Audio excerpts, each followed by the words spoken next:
This video will contain spoilers for the first season of Squid Game and the first 3 seasons of Liar Game. You've been warned. Alone is a currently running American reality TV series that has recently aired its 8th season. The concept is simple.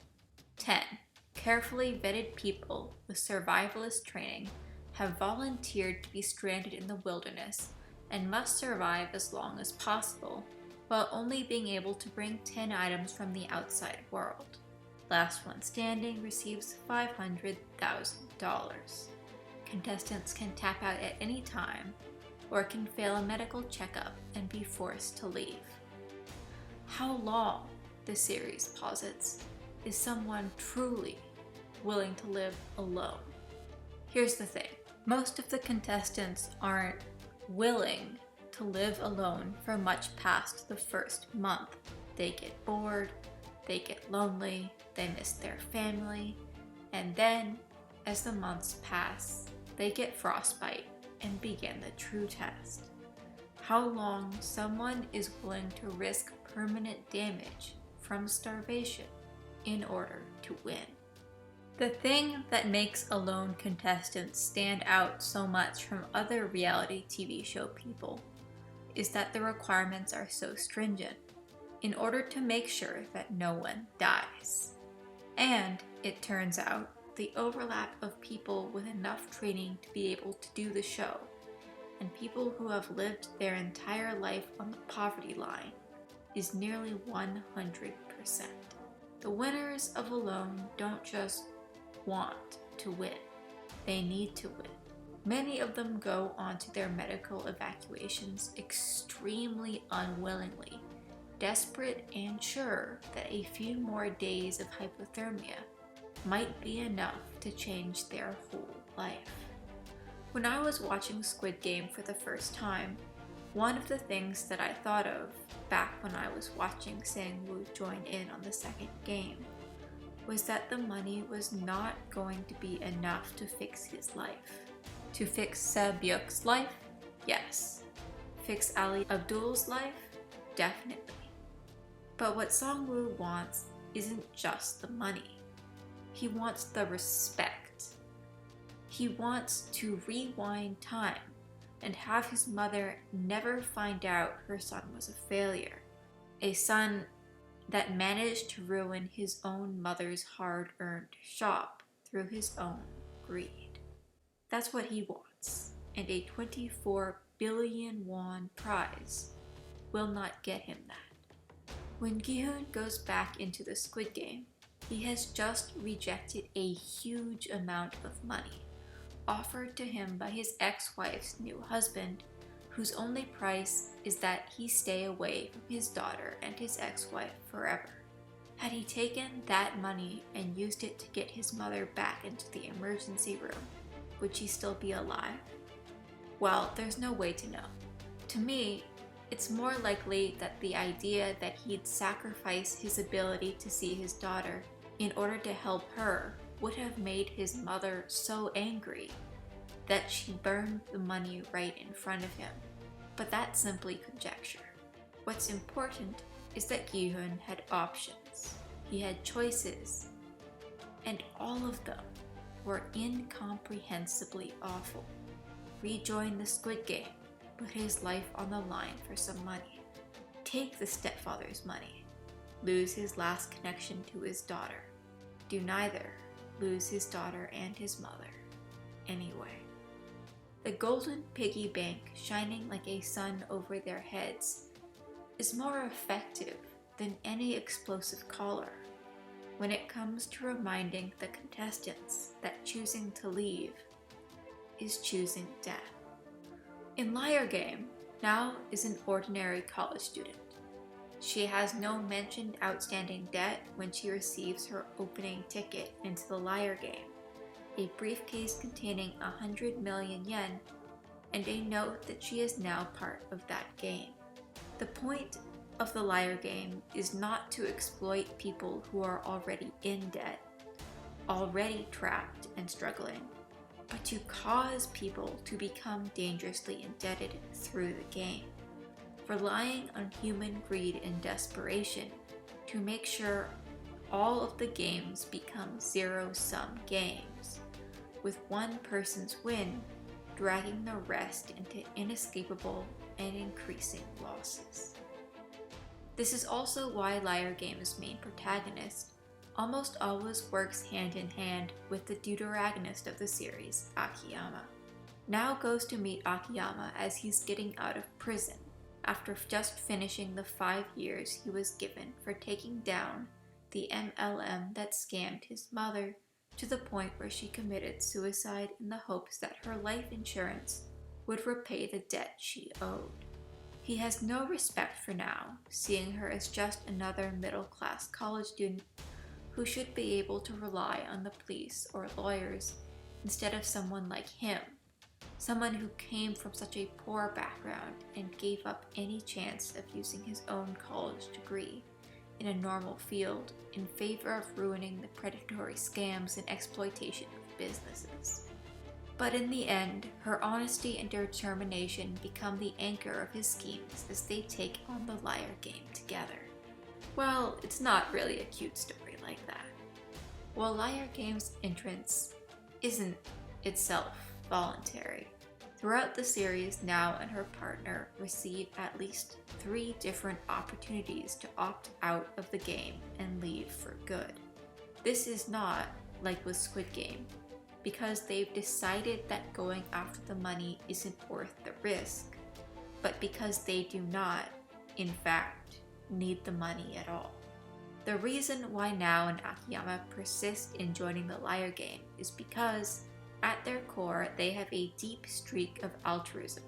They want to help the other people in the game, the people who do need the money, who aren't educated or charismatic enough or lucky enough to keep up with the complicated games inherent to the setting.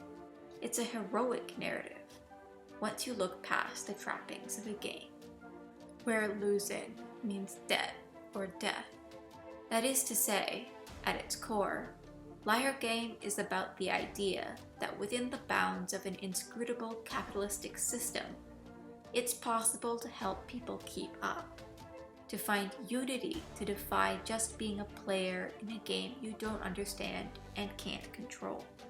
And, most importantly, that through cleverness and trust, you can win the Liar Game. This is not what Squid Game is about.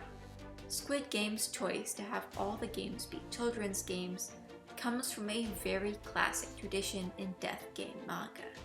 In fact, the red light, green light as the first game is also not the first of its kind. As I mentioned in my earlier video about death games set in schools, As the Gods Will is a Japanese manga that ran in Basatsu Shonen magazine from 2011 to 2012. In it, the main character finds himself hopelessly trapped in a death game where omnipotent gods force various high schoolers to compete in schoolyard or fairy tale themed games. In that one, the first game is Darumasan ga Korunda, where the Daruma acts as the spinning doll in red light, green light. The reason for this choice is not a copying of ideas, but a similarity of intent. In a death game, the red light, green light has one major benefit. The red light, green light game has one major benefit that elevates it above other schoolyard games. The fact that the requirement to win is to not move.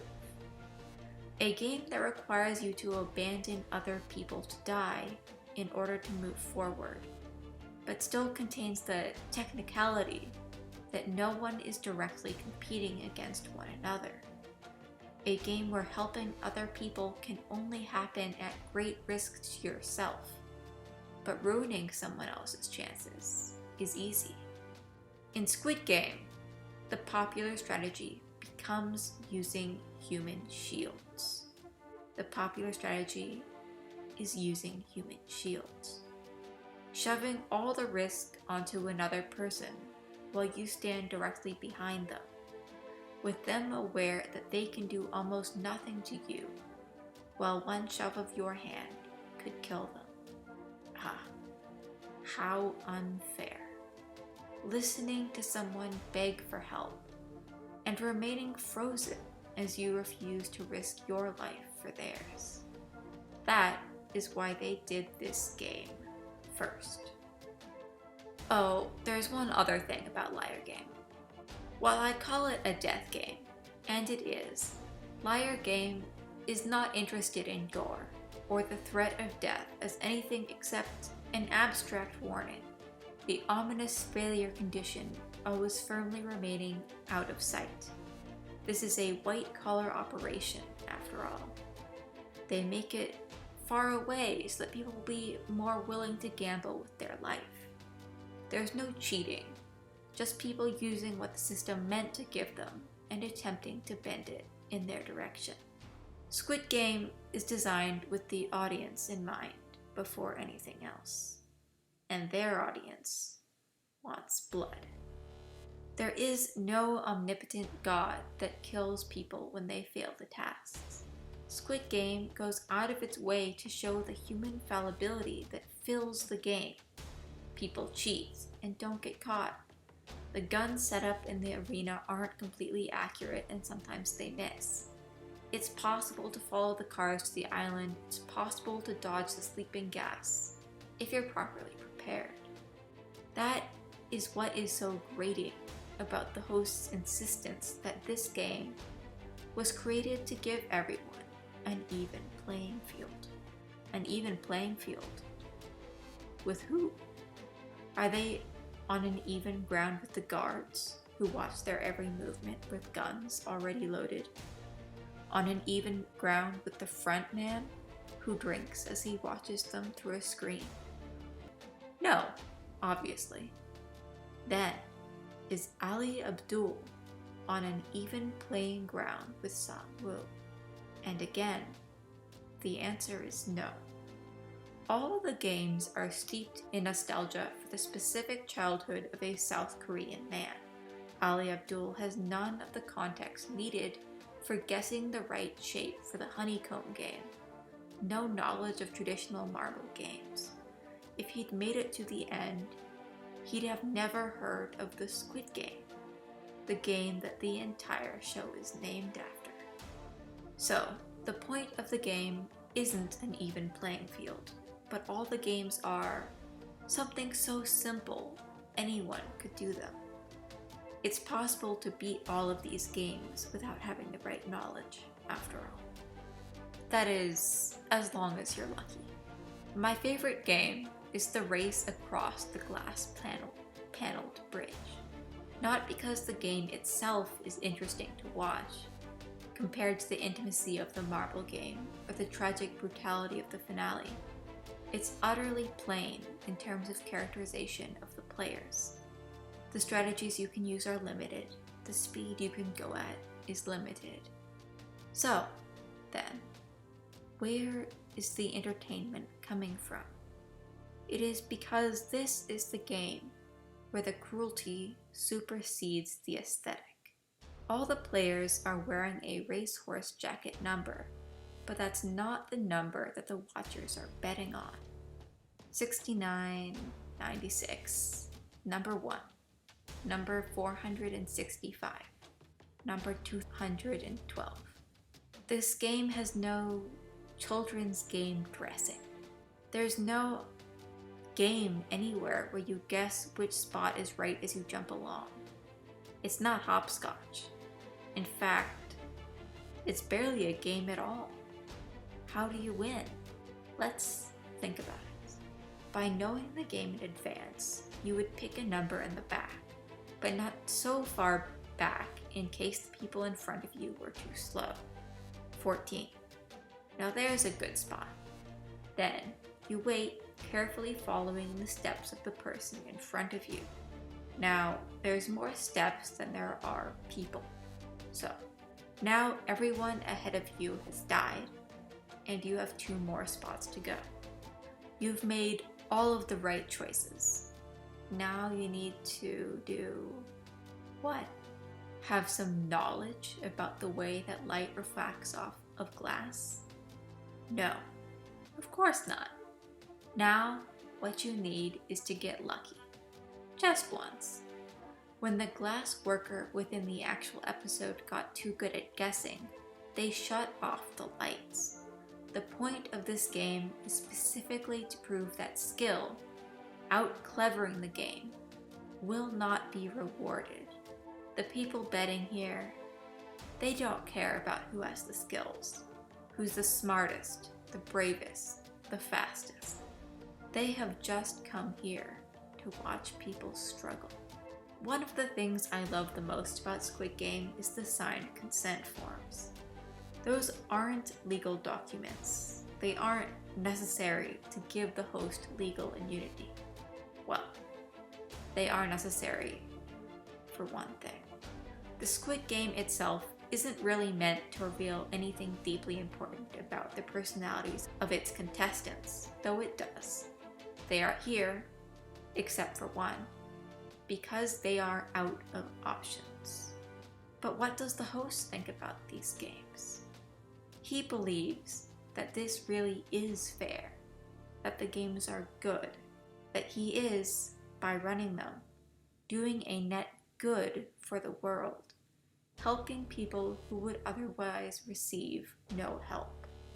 Contestants are specifically selected for their lack of options, the unlikeliness that their situation will ever improve, and the fact that the system has already failed them.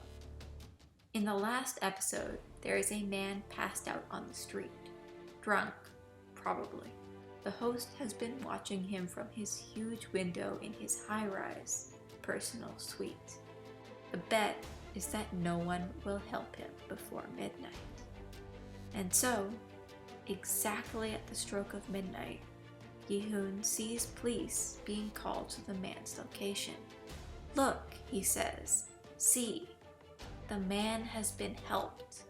There are people out there more capable of helping than your death game." There are two issues here. One, police getting called on someone who's passed out on the street likely means at least a night in jail, something that I would not at all consider to be helping the man. Two, Squid Game, just like all death games, is inextricably tied to the capitalist concept of needing to earn the money that you need to live. The clear, demonstrable thing is that the host of the game could just give the contestants money. If he's so concerned that people are being left behind by society, he could, single-handedly, fix that. But he is entranced with the mythos of his own game. "Weren't you bored?" he asks. Now, this is where it gets interesting. The premise that life is a boring, dull grind and then you die is an idea very prominent in South Korean culture, yes. But was Gi-hoon bored? Sang-woo, sitting fully clothed in his bathtub, was he bored of his ordinary life? When Se-byuk took a knife to the merchant who had just told her that she'd just have to start over again from scratch, was she bored? Ali Abdul, handing a blood-stained package to his wife and telling her to leave the country, was that boredom in his eyes?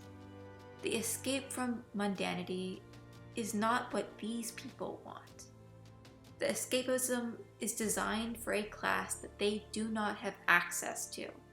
The people watching from their decadent rooms, who bet and watch and decide what numbers they choose. Those are the people who are bored. So, the second flaw comes from a false equivalence, the rich projecting onto the poor. And from that projection, judgment. The most important fact about the Squid Game is that it kills people. That's obvious. When the host says that what he does is to help people, he is saying that to him, killing poor people is helping them. Why does he think that? Because he has bought into the escapism of the death game. He believes in capitalism and he has recreated it in a miniature form and told everyone that that the goal is to be exactly like him, to be ruthless and lucky, and most of all deserving of success. You're only worthy of the money if you win, and if you're not worthy, then it means that it's okay if you die. No, more than that. It's good that they die, because the money is then becoming more and more concentrated with those that earned it. And it's all fine because they agreed to it. They agreed to fight for it. Two of the most important conversations happen in the dark, as Gi-hun and Number One and Ali, Abdul, and Sang-woo both talk about their reasons for being here. It's for my family, both Ali and Sang-woo agree. I'm doing this for them. Equality, right? Here, their circumstances are the same, but they are not. Ali tells Sang-woo that he has a wife and a young child, two things that Sang-woo has been established very early on not to have. Not only that, but Ali brings up his extended family back in Pakistan, all of them relying on him and his work. We see the consequences of Sang-woo's failure. His mother loses her shop and much of her money. It's tragic. We never see Ali's family again. Not a cent of the money went to them, and not because of a failure on Gi-hun's end. He didn't know about them. Sang-woo did, and when he sent Ali off on that wild goose chase, he consciously prioritized his life above Ali's, his family above Ali's family. Also, he cheated. This is how he ended up in debt, so it's not that shocking. He's the one who went to university, to business school. The one who is the most bought into capitalism. To him, this is only natural. Gi-hun finds his night watch interrupted by a PTSD flashback. At first, I thought he was about to reveal his history when he was young, serving in the army, as South Korea mandates all its young men to do. But instead, we find something much grimmer. He had been part of a union strike, and the police had come calling. That's right, Number One says. I heard someone died. People died. And so did Gi-hun's career. His child had been the age of Ali's child now. He lost his job, he lost his insurance and his wife and his daughter and his mother. His ticket into the Squid Game, a direct consequence of being working class in South Korea's American-influenced hyper-capitalist system. And in the end, it did all come down to picking the right number. When you're rich, bad luck is a joke.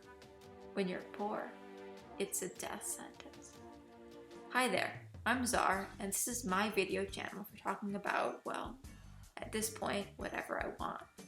Looking into the future, the next video is going to be about the Utena movie, which I'm very excited to talk about. Thanks for watching, and don't forget to like, comment, and subscribe. Or hit that notification button, I guess, if that's a real thing. See ya!